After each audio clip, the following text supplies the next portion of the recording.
This morning, with the end of the ceasefire looming, President Trump still pushing for negotiations with Iran. They're going to negotiate, and if they don't, they're going to see problems like they've never seen before. U.S. officials, including Vice President Vance, expected to travel to Pakistan today.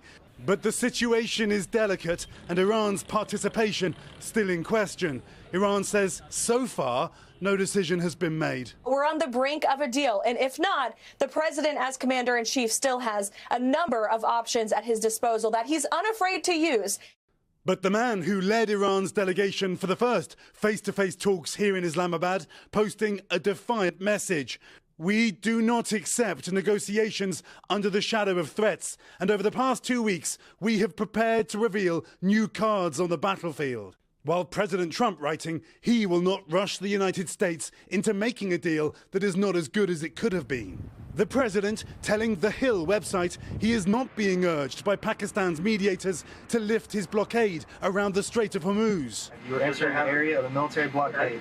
New video shows the US military continuing to enforce the shutdown, and CENTCOM releasing more images of an Iranian container ship it fired on and seized Sunday, an act Iran called piracy.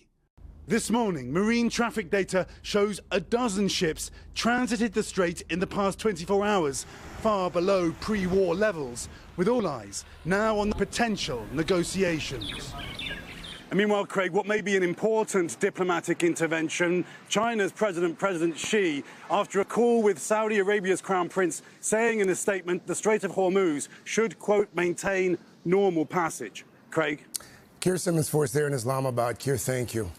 Hey, thanks for watching. And don't forget, you can catch the Today Show every morning on NBC or take Today when you're on the go. Just follow the Today podcast on Apple Podcasts, Spotify, or wherever you listen.